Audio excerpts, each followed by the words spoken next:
Hello, all you beautiful souls. Jules here, and happy Wednesday. Sorry, I went to work yesterday and we didn't have work, so I might get my days a little mixed up here. Anywho, it is Wednesday. Happy Wednesday AM. I'm hopping on to do our astrology forecast for July 7th all the way to the 13th. We have a Capricorn full moon, the buck moon, coming on Thursday the 10th. And I hope you all had a very nice, relaxing Independence Day weekend for us in the United States and everyone else. I hope your weekend was just as amazing. Lots of cookouts and barbecues and fireworks and water. So it was really nice, but I already feel like I need a vacation away from home. So we have Capricorn rules government, business, work, long-term impact of things. They're very reliable and dependable. They're quick-witted, and they work really hard. One of my besties at work is a Capricorn, and as a fellow sun sign Aries, we get along really well. And then we have Uranus in Gemini moving from Taurus, where it has been since 2018. So it's going from Earth to air sign. And in Taurus, it was kind of getting stuck in analog, stuck in the past. They like to keep things as they are, Tauruses do. And they can kind of have a hard time moving forward. They really like routine. They're the earth sign, so it's moving to the air sign of Gemini, which is a time of major innovation. As you all may see, ChatGPT is moving forward, especially in businesses. You can now write a whole business plan on your own. Actually, the computer will do it right for you. If you're in high school, college, ChatGPT will write your paper for you. So there's actually a lot of stipulations and rules in place where teachers have softwares to detect ChatGPT, and also they know their students and how they write, and at the level they're writing, usually ChatGPT is at a higher level. So soon enough, before we know it, ChatGPT will be a dinosaur and we'll be on to some newer technology. We might have some robots in our house serving us food and making us dinner. Sounds kind of all right to me. So Gemini also rules neighborhoods and community. So we might be seeing some citywide changes. You might be seeing some changes in your city.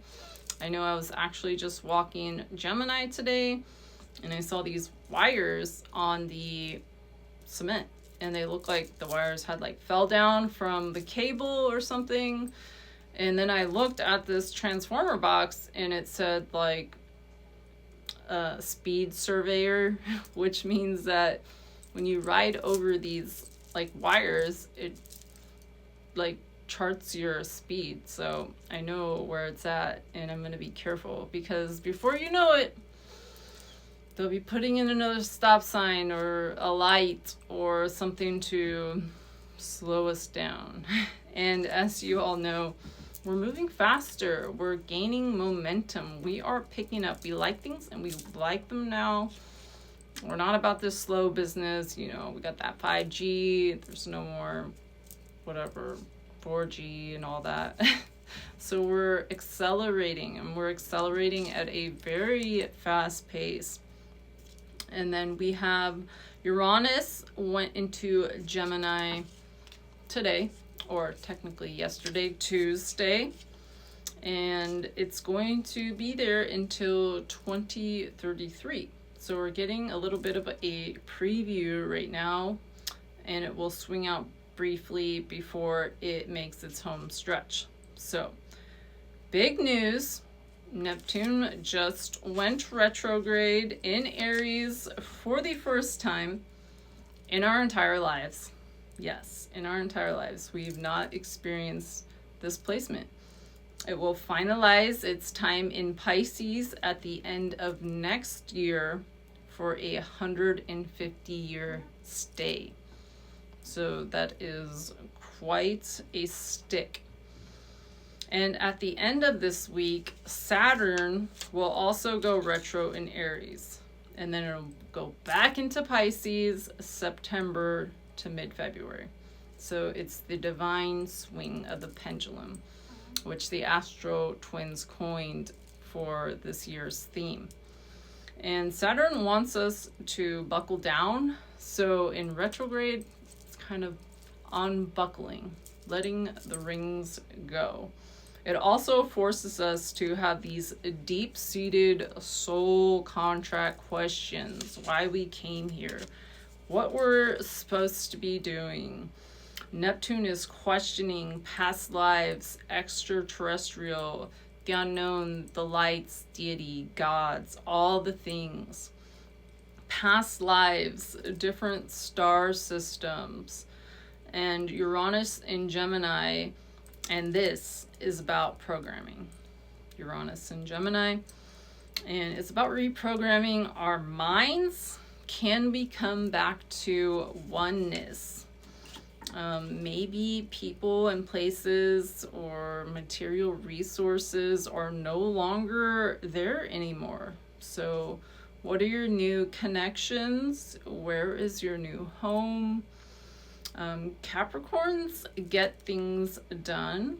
They like to use their hands. So as we're moving into this full moon, your hands are a great way to move emotions. We can move emotions through our hands. Like when we get upset, we'll just throw up our hands. Or we can move people away from us if we don't want them near.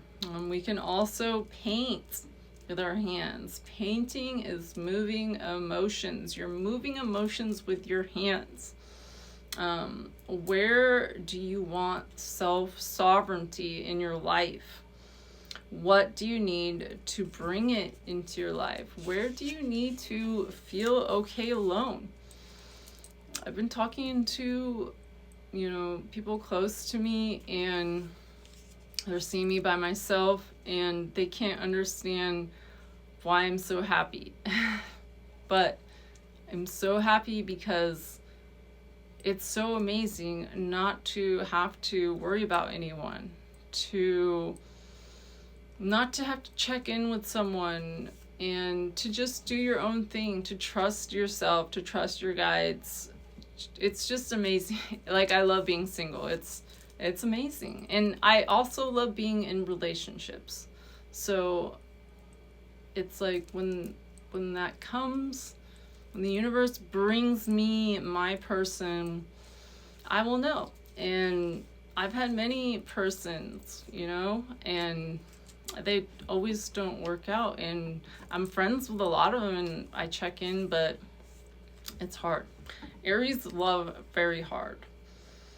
So we have lots of earth and grounding at the end of this week, where we can lead from or just sit quietly, make something by hand maybe this weekend. I know I've been doing a lot of painting.